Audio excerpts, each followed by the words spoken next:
Shabbat Shalom, everyone. We're Shabbat Shalom. Shabbat Shalom.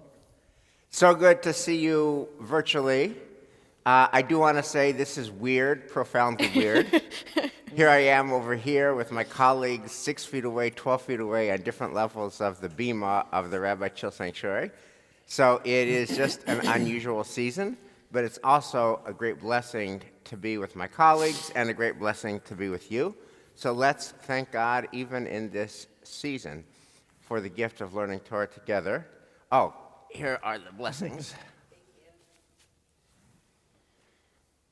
We should probably keep one of these in our own offices Yeah. after we do a So, cleaning. page 63, the blessings of rituals that never change even though the world changes. Page 63. Baruch atah Adonai Eloheinu melech haolam, asher kiddushanu b'mitzvotav v'tzivanu la'asok b'divrei Torah. V'ha'arevna Adonai Eloheinu et divrei Toratcha b'finu v'fi amcha beit Yisrael.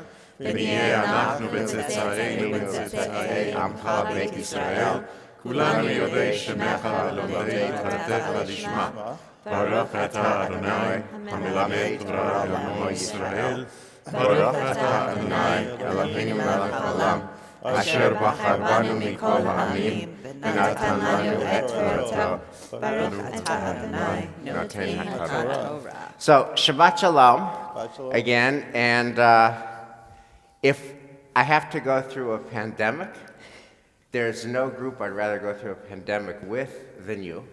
And just being with you every day, together with seeing Shira and Sam at home, is the bright light that keeps me going. So thank you for that, guys. I wanted to start again, as we did last week, by just checking in. It's now 2 weeks of a congregation without congregants in a physical sense. 2 weeks of a community that's so alive in many ways, but our building is closed. Just the 5 of us and Dave Beckman, thank you so much, and Brian Levsky and Jeff Lurie, the folks who make all this stuff happen that are unseen, but basically an empty building. And I just wanted to check in with you to see how you're processing it and how you're feeling. So, Michelle, we'll just go around. So last night was definitely an emotional moment for us. Here we were, 3 of us, in a sanctuary that's usually filled. We missed all of you. We just missed you so much. And we missed our musicians. We missed the sense of being able to worship God in joy fully in the bonds of our community. And at the same time, I was out for a walk here this morning, and I ran into somebody across the street who shouted out, "We were watching you last night, we were with you." And so that brings me a profound sense of joy to know that people are here, and even when we can't see each other, we're together, and that really matters. So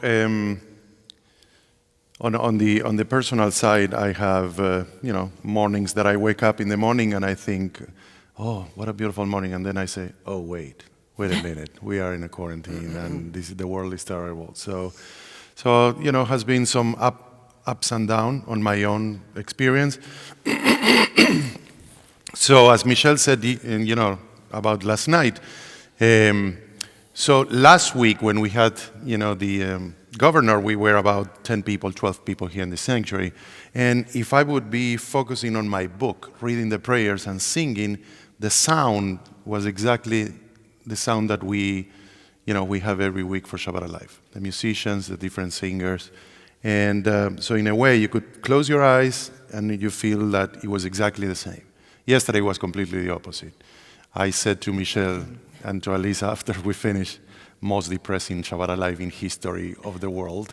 And but we wanted to be also really good because we knew that a lot of people were on the other side. I was thinking about something last night that we can start doing. You always put so much emphasis on counting the Omer. So I thought about saying, today is the 15th day of the quarantine, which marks the 3rd week of no people with Shabbat Alive. So, we can say 16 people, 16 days, 17 days. So anyways. Wow. Wow. Thank you.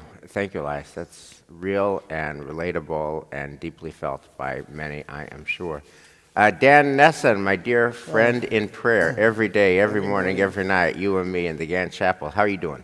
So I'm actually a little nervous about myself in the sense that when I go out on the street, which I have to do at least 3 or 4 times a day, just to walk in the neighborhood, I'm actually nervous when I see another person. And that's, that should be the opposite. It should be the opposite. It should be, oh, there's another person, joyous occasion. You talk to people that cross the street. So that's actually, I'm just hoping that when we get over the hump and we're back to whatever our new normal is, that I'm not going to be afraid to engage people, handshakes, hugs, whatever, the things that I've been used to for the first, 65 years of my life. So I'm just a little bit nervous about how I'm reacting now and how I'm going to react a little bit later on when we're past this. Well, Dan, that is so helpful because you're articulating not just the immediacy of this crisis, day 15 of the shutdown, but beyond that, what are the ways in which this crisis is going to change us in ways that don't end when the shutdown ends? How will we be different vis-a-vis other people? What are the more unsettling, more long-lasting changes to our psyche, to our soul, to how we interact with people? And thank you for introducing that really important question. How does this end? I mean, there's some conversation about when does this end and whenever that will be. How does it end? How do we get back to who we used to be? Can we get back to who we used to be? So that will be a conversation that we'll have to continue to engage. Thank you, David. Thank you, Dan. Elisa Berger. This week, I've been noticing breath more, and not in like a super meditative way, but it gets there. But beginning, I notice that I'm breathing just very shallowly, and it's like the anxiety that fills the air means that I stop breathing fully. And so then I end up in these weird moments where then I notice that my breath has changed and then have to remind myself to breathe deeply, which often happens. Solomon and I have been taking walks around West Roxbury, and I'll be like walking, like breathing in very deeply, which has made for a good laugh. But it feels like the reminder to breathe and the reminder to trust has been really helpful and really vital for being able to live in this moment. Thank you. I had kind of a little bit of an epiphany during davening yesterday morning. It was Dan and me in the Gann Chapel. And I thought, here's so interesting. For all my life, I've been praying to a God that is unseen, an unseen God. And the whole drama of my life and the whole drama of the Jewish project is, how do you work up a real relationship with a force that you don't see? How do you make something that you don't see pivotal to your life, covenantal to your life, guiding your life? And every morning and every night, we're working on a real relationship with a force unseen. That I was used to. But then it struck me yesterday during Shacharit, I'm praying to a God that I don't see with a congregation that I don't see. But then I realized there's one big difference between the God that I pray to that I don't see and the congregation that I pray with that I don't see, which is the God that I don't see in 58 years has never sent me an email. The congregation that I don't see sends lots of emails. And I'm really grateful for those emails because then they remind me that there really are people on the other end who really are, we can't see, like we cannot see you.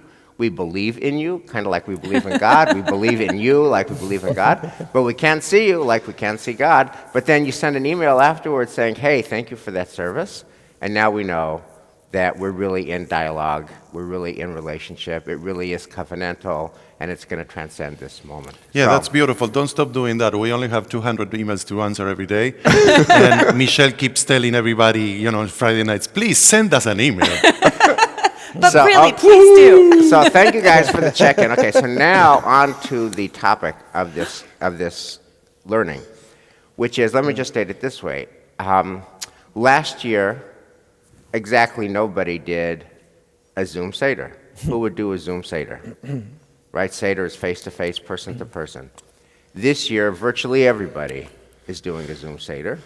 So you go from nobody doing a Zoom Seder to everybody doing a Zoom Seder, but nobody knows how to do a Zoom Seder that everybody's going to be doing in less than 2 weeks. So our conversation today, broadly speaking, is how do you do a Zoom Seder where nobody has ever done a Zoom Seder? And I want to begin, Michelle and Elias, with you, because for you this is an immediate task. You know, you guys have been doing this second night Seder in Addison Community Hall, which has the greatest quality problem in the history of synagogues. Too many people want to do it. And every year you have 330 people. And this year you're doing it virtually. So tell us, can you just kind of tell us, how do you think about a Zoom Seder? Kind of lay out the evening. How does it work? When are you on Zoom? When are you not on Zoom? How does screens and personal connection work over the course of an evening? Such a good question, Rabbi. And the answer is? So I was actually writing the email that's going to go out about our virtual Seder and really thinking a lot about the template for how this works.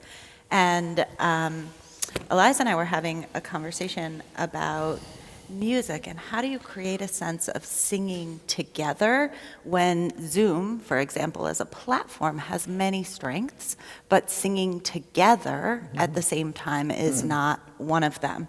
And so we were thinking about calling on those who RSVP to the Seder to send in some pieces, some video clips of them in advance doing parts of the Seder that we would then incorporate into the evening so that we have really a sense of being together, but that everybody can hear it. So we're actually in the same time. So for the technologically not so with it, I'm the captain of the technologically not with it crowd.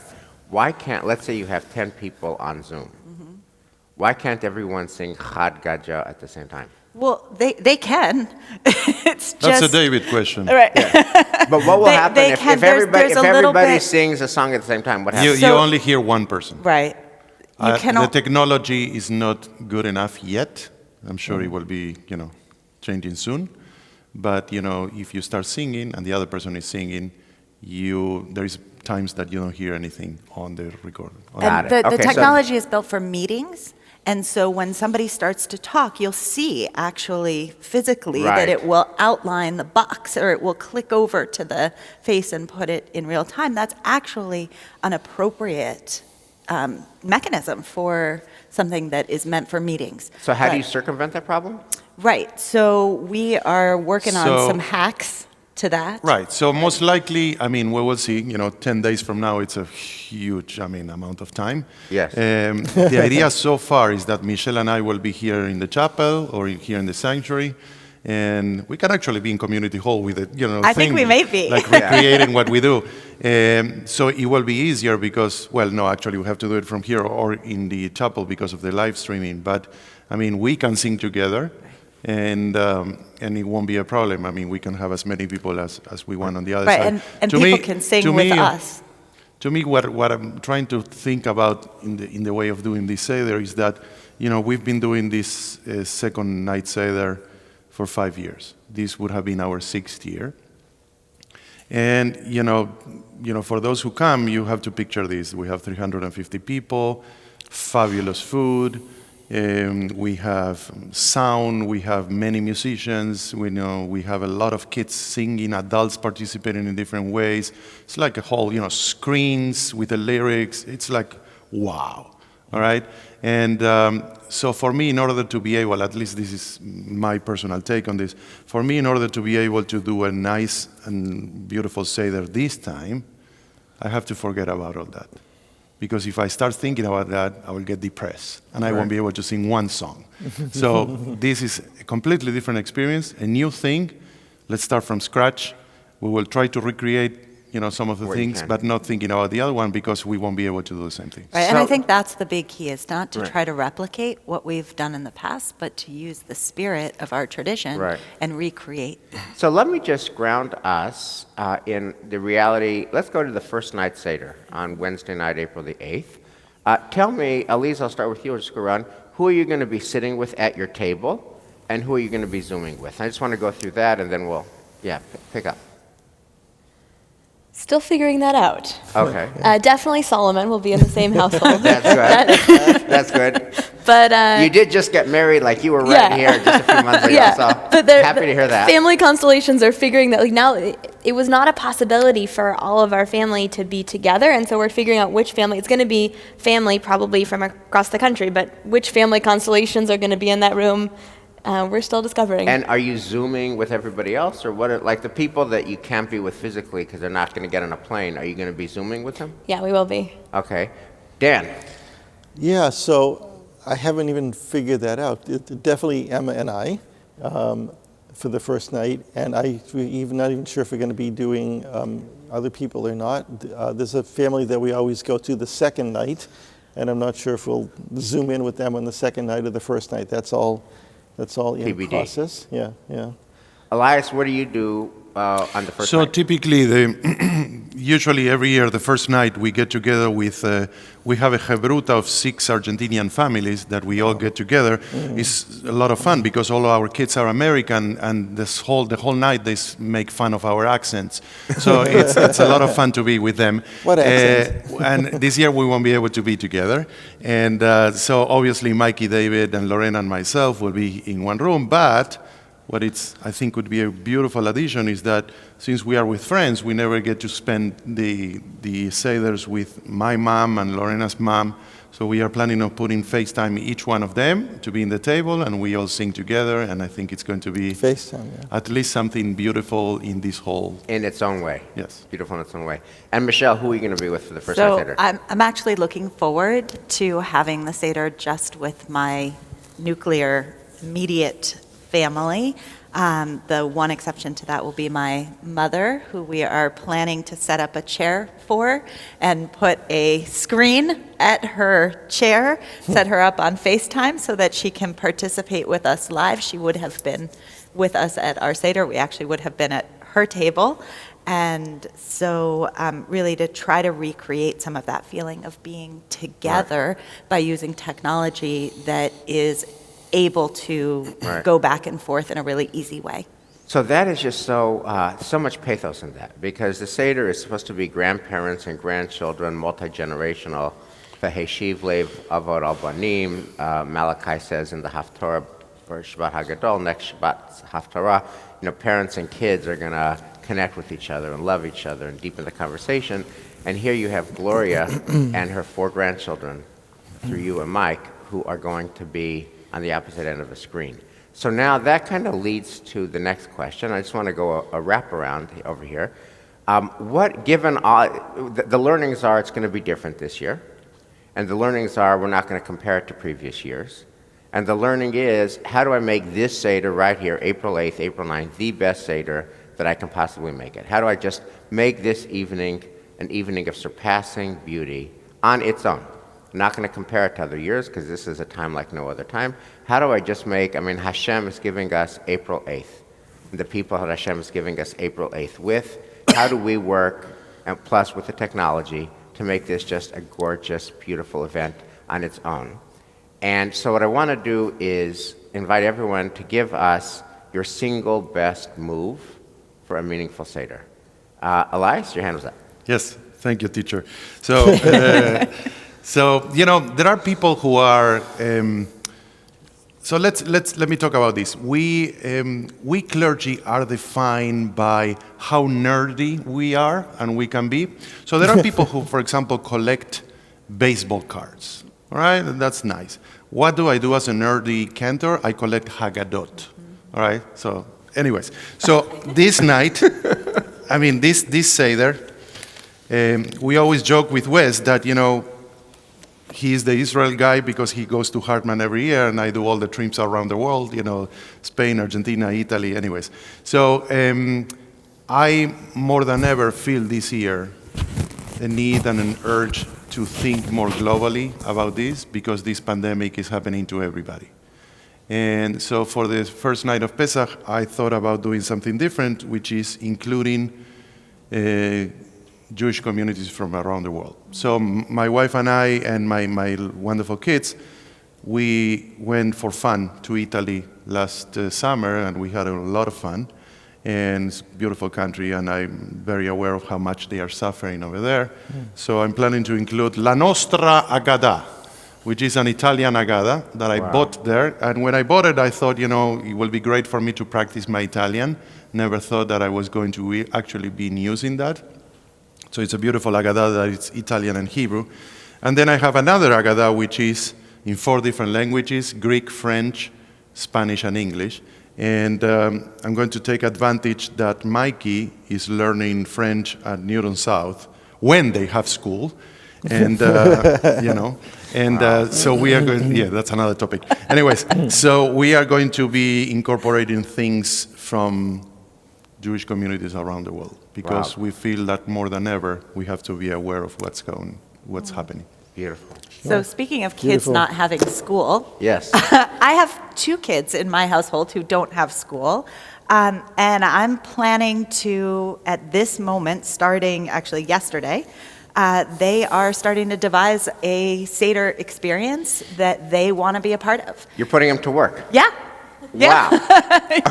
And actually using their creativity and excitement. So, for example, we're thinking of a Kahoot game that they'll create and that we'll play together. We're thinking of What is a songs. Kahoot? So every year we do a Kahoot. Yes. Kahoot Can you explain to is like everybody? a quiz show where you ask questions and then Like you Jeopardy have to you have to give the right answer. Like Manishtana. Exactly, exactly, ancient, just like that. and we always, every year, have our kids create songs, parody songs of the story of the Seder, and this year they're already hard at work making that happen and creating some new moves for us this year that will bring some of that sense of vitality and joy that we've had every year. So this Seder is going to be different from all others because your 2 kids who don't have school are going to really create it. Right. And it's going to be responsive to this moment. That's the hope. Beautiful. Aliza, your best move. So, 2013, I've shared with you a bit about my aunt Vanessa, who passed away this past year. 2013 was the year that she was diagnosed with what they thought at first was Parkinson's and then became MSA, and we knew that she had a very limited number of years to live. And it happened right before Passover that year. And I remember we had a lot of conversations as a family about, like, how do you do Passover? Growing up, we always did a Seder that was about experiencing Mitzrayim as the behaviors and patterns and challenges that keep us from being our best selves. And the Seder was a place where we encountered those limitations and got past them through all sorts of new age, wonderful, beautiful practices. But it didn't feel right to just come back to the table in the same way. And so that year we did something new, and we asked everyone to come with a story of their own personal Mitzrayim and a time that they had gotten out of that Mitzrayim. I shared a story that Rabbi Sharon Cohen-Ennisfeld shared that year about going to the post office and noticing that her shoulders were tense and then just relaxing them. Thinking that it didn't have to be big things, but just how can we bring in some frame of positivity, some frame of hope, some frame that no matter what the narrow places that we're in, we can experience some freedom from that, even if it's just in our minds. And that year was transformational. People shared incredible stories that had us laughing hysterically and crying together, and it became a family ritual. So now, every year when we get to the Magid section, everyone knows that they have to bring a story of their own year, of their own life, and it's been a really powerful way to connect, both to feel ourselves in Mitzrayim of old and to feel ourselves coming out in this day. Wow. Thank you, Lisa. Dan, Yeah, your so best move. I was thinking of two things. Well, one is that it's been a very long time since I've actually had a Seder in my home. I've been out to other people's homes for a long time. And in my basement are a really nice collection of Pesach dishes, etc., that haven't been used in a very long time. So I'm thinking of pulling those out. There's some from my great-grandparents from Russia, so they've been around. Just even it's going to be at least the two of us at the Seder table, but bringing those out and setting the table with those fineries that haven't been used in a long time. In terms of the actual Seder, I'm thinking of actually, I do collect Haggadot also, and especially the ones that have especially the ones that have all kinds of commentary. So one of the things I wanted to do is maybe just take one part of the Seder and just delve into, 5 or 6 or 10 or something commentaries on that particular word or phrase, Ramban and Ranban and modern commentators and exploring bits of the Seder that way. I was thinking about the Seder in a certain way. When we do a Seder, we're actually reenacting something. We're basically putting ourselves in a different time and space. And this year, we are actually in a different time and space. So taking that, I'm not sure what to do with this yet, but taking the concept of how do we make the time and space of Exodus, the actual Exodus, how do we make the time and space of those framers of the Haggadah, how do we connect those, and how do we connect those to where we are now, and having a conversation about that. Wow. So, Dan, that's such a helpful point and pivot point. B'chol dor v'dor, chayav adam lir'od et atzmo ke'ilu hu yatsa miMitzrayim. In every generation, you're supposed to regard yourself ke'ilu, as if you had gone forth from Egypt. And that ke'ilu makes sense as if in the old world, when we were free, when we could hug each other, when we could go to grocery stores without panic buying, when you could see your neighbor passing on the sidewalk and not move 6 feet away, then you had to work imaginatively to think about what would it be like to go out of Egypt. But this year, we don't actually even need the ke'ilu as if, because this year we actually kind of do feel like we're confined to the home, confined to 6 feet away from each other. This is just so weird. I can never get used to this, 6 feet away from each other. Can we sing that song Which one? now? Can we Sure, sing? go for it. Sure. Bechol dor vador, hayav adam lirod et atzmo ke'ilu, yai dai dai dai hu yatsa miMitzrayim, ke'ilu.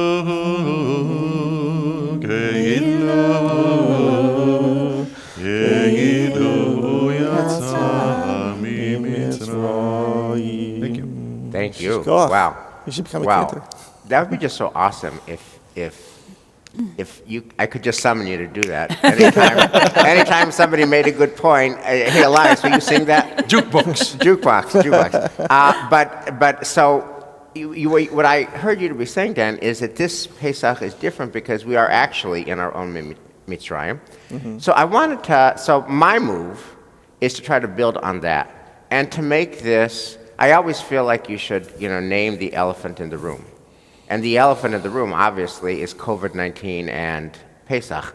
And how do we use this, and just deal with this frontally, how do we use the Seders as a space and place to really engage this so that we can, by the time that we do it, it will have been in COVID-19 shutdown for a month, and Lord only knows how much longer we have after that, to really reflect on this experience that is unprecedented for us all. So I wanted to, and the way that I plan on doing that is explicitly to think about it using the motifs of the Haggadah. So I have come up with 4 questions, a different set of 4 questions, which we're going to do at our Seder. It's going to be me and Shira and Sam at our home at 40 Montrose Street, and my kids in LA, and my kids in San Francisco, and any other family units that want to join our Seder are more than warmly invited. But we've got at least, a Newton, San Francisco, Los Angeles, plus whatever other branches. But here are the 4 questions that I want to ask, and I wanted to ask you to think about it, okay? And by the way, a lot of these points have come about through conversations, email dialogues, with our own members as we've been dialoguing. Here's one, plagues. That usually we read about the 10 plagues. This year, we're mamish going through 10 plagues. You have the assault of the illness on people, which results in the assault of the illness on the healthcare providers, both the collapsing of the healthcare system, not enough ventilators, not enough PPE, plus the endangerment of doctors, nurses, and medical care professionals. You have the shutdown of culture. Elias, you were saying the other night you got up at 4 in the morning and you wanted to, look on your screen for sports scores, and there were no sports scores on your screen because there's no sports, because there's no culture, right? Not to mention the collapse of the economy and people without a job, etc. So we have 10 plagues ourselves. How does experiencing 10 plagues ourselves in real time affect how we read the 10 plagues in the Seder? And how do the 10 plagues in the Seder affect the 10 plagues that we're actually literally in real time going through? That's a question. Any thoughts? Oh, it's a real question. Why don't you start? Yeah, why don't you guide us? Why am I guiding? Okay, I'm going to sing a song about that. Wes, I think Yeah. it's completely clear Yeah. that metaphor really translates into our time. And the question is, where do we go with that from Right. there? Like, in the Haggadah, there are the 4 questions, Yeah. right? And each of them sort of build on each other. So I'm almost sitting here waiting, okay, and what's the second question you're going to ask? Okay, well, I'll just say one thing about the 10 plagues. And I have, my job is questions, not answers. But I have the following thought about that question, which is, in the story of Exodus and in the Haggadah itself, and the Seder itself, the plagues are a moral thing. Egypt deserved the plagues. They enslaved us. They won't let us go. Moses begged, let us go, and Pharaoh wouldn't. And so God visits the plagues, and their righteous justice, their condign punishment in the Exodus story. But the hell of it all is that the 10 plagues we're afflicted with have no moral character at all. They're, in fact, immoral. They're amoral. They're random, right? The people who are afflicted totally did not deserve it. The people who lost their jobs totally did not deserve it. The doctors and nurses and medical care professionals who are in danger totally did not deserve it. And of course, the people stricken with COVID-19 totally did not deserve it. So you have plagues in the story that are moral retribution, and plagues in life that are not moral. They're random. They're completely random. So I'm working that through. Here's the next one, perhaps more tangible. Yeah. We all know that the Seder plates are about symbols that tell the story. The matzah, which is the bread of affliction or the bread of liberation, etc. Here's my question. What's a thing that you would put on your Seder plate that would kind of tell the story of COVID-19 as it related to your life? Toilet paper. Yeah, Toilet exactly. paper. Yeah. Okay. Yeah. Seriously. No, I was joking. Oh, you're No, joking. you should- no, Okay. why A not? lot of people wouldn't be joking with that. Yeah. I think for a lot of people, the reality of trying to get groceries has been a very unpleasant part of this story. Other symbols that might take For in. me, the most powerful symbol is maror, right? Maror. Because that it feels like there's so many years that I've had so much struggle relating to maror. It didn't feel like a reality. It felt like an abstraction. And this year, you really see maror all around us, everywhere. The symbols of the Seder plate are so transcendent because they speak to us in every generation in different ways. Lisa?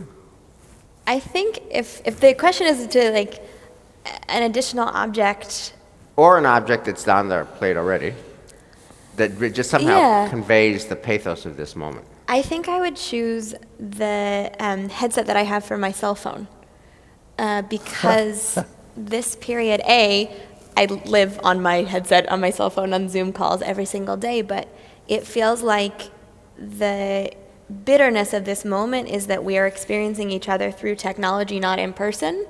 But the sweetness of that is that we're learning new ways of listening and speaking to one another, of engaging with one another. And so, like all the symbols on the Seder plate, it's both a blessing and a blessing in disguise. That our ears are being trained in new ways and opening in new ways that will help us move forward. It plants the seed of some kind of a redemption, that some impact of this could have us better at the other end of this. Dan? Yeah, to pick up on the same thing, I think the perfect thing that's already on the Seder plate is the egg. We think about this, it's something that we use both at Shiva and also at Seder, something that reminds us of the cyclical part of life, Right.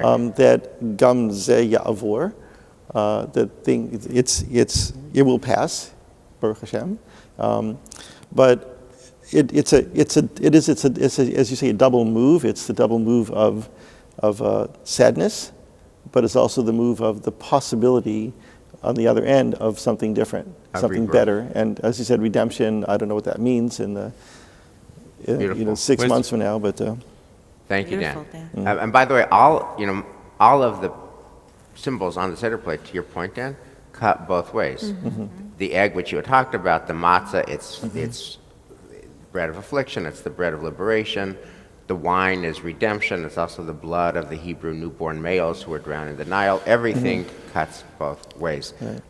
Yes, so it's something to just talk about something that Michelle mentioned, that to me Maror has been my entire life something that is very realistic, because I grew up, as all of you know, in a different part of the world, and when I never forget when I was 20 years old, the Jewish Community Center in Argentina blew in pieces, and the Israeli embassy as well. So for me, it always, Maror meant, something close to me, and I knew people who were some friends who passed away in those bombings. So to me, Maror has been always something. And I was thinking about the two of us, how powerful this year has been. One, obviously, this global pandemic, but also last year, we went, after Pesach, we went to Poland, and we experienced the Shoah. And, how much, at least to me, that experience has impacted me on, seeing Maror not only in our time, but in the past generation or 2 generations ago, how powerful that would be. Yeah. And I think about the water for dipping that is seen as the salt water of tears there. Right. And it's funny you mentioned the March of the Living. I was actually supposed to be this Shabbat, having just arrived in Israel from Poland with the Acharai trip. And there's a very big sense of a world that has been lost to us. As I think about next year in Jerusalem, that we always end our Seders with, that is just profoundly poignant for me this year, because I was supposed to be in Jerusalem. My dad and my stepmom are in Jerusalem, and when I say those words, I will be thinking of them. They haven't left their apartment, and I don't know how long the whole state of Israel is shut down. And when my children, who were supposed to spend Pesach in Israel for our family trip this year, say next year in Jerusalem, they're already asking me, really? Next year, are we going to be able to do that? Can we do that? And how does one tackle sort of an eternal dream of the Jewish people that has been realized in our generation? We should. It should be so close. And then to feel that we actually can't be there right now at this time is very painful, and also very promising, because our people prayed those words for thousands and thousands and thousands of years, and eventually it came to pass. And so perhaps, too, we can see that world being rebuilt again. Yeah. Well, so to that point, let me just end with the following question that you can just marinate with, that the folks at home can marinate with. And to me, this is the main point. This is the main point. From my point of view, if you remember nothing else of what I said, please remember this. that the entire message of Pesach is that we take the worst things that ever happened to us, the hardest things that ever happened to us, and the most painful things that ever happened to us, and they are to make us better, stronger, deeper. That's the Pesach story, right? 430 years of slavery, and not only does the Torah not deny it, but we are commanded over and over and over, we're reminded over and over and over again, 36 times. 36 times, you were slaves, worst thing that ever happened. Therefore, be compassionate, be empathetic. And the entire trajectory of the Seder is in the end of Hallel, at the end of Magid. It says we go from slavery to freedom, from darkness to light, from brokenness to joy, mishib'ud l'ge'ulah, from subjugation to redemption. I mean, the Haggadah itself puts those categories, those trajectories: darkness, light, slavery, freedom, subjugation, redemption. That's the acme of the Haggadah and of the Seder, that we are on a trajectory. So, here's my question, and I think this is the main message of Pesach and COVID-19, that this horrible, awful experience has got to somehow lead to our being reinvented and renewed and strengthened. And I guess I'll leave you all with a question. To me, that's the question of COVID-19 and Pesach. How does this make us better, stronger, deeper? When this is over, please God. And you've all intimated in different ways, but how will we be even better, more compassionate, more connected, more alive, more wondrous, more impactful on the other side? That is the prayer of our people. That's the prayer of our Haggadah. And we hope that you have Seders that will move you into better, stronger, and deeper when we are on the other side of Corona. Elias, could you lead us in singing B'chol Dor V'Dor again as a reprise? Sure. B'chol dor v'dor hayam adam nirod et atzmo ke'inu yatsa mimitzrayim ke'inu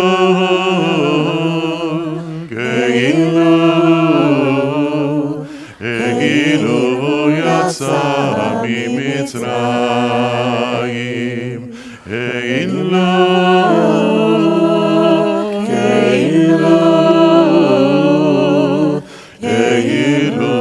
yatsa mimitzrayim. Shabbat Shalom, and I've got great news for you guys. In 20 minutes, we get to daven Shachrit. So we'll see you at 9:30. So before we end, I think it's fair to thank Dave David. Beckman. We would Thank you, Dave. Can you come to the screen so everybody can see you? So there are two people who have been really fabulous in providing all this technology. David Beckman is always here with us, you know. David. And on the other side of the camera, we know that Brian Lepsky is there also managing all the live stream. So thank Yes, you, God, because thank we you. wouldn't Thank have you. done anything without you. Yes, you so thank you much. guys so Thank much. you. Thank you. And Next also time- Jeff Lurie and his team on the administrative end at the synagogue make all this streaming possible every day. Lots of love, and we'll see you in 20 minutes. Shabbat Yes. Shalom. Shabbat Shabbat Shalom. shalom.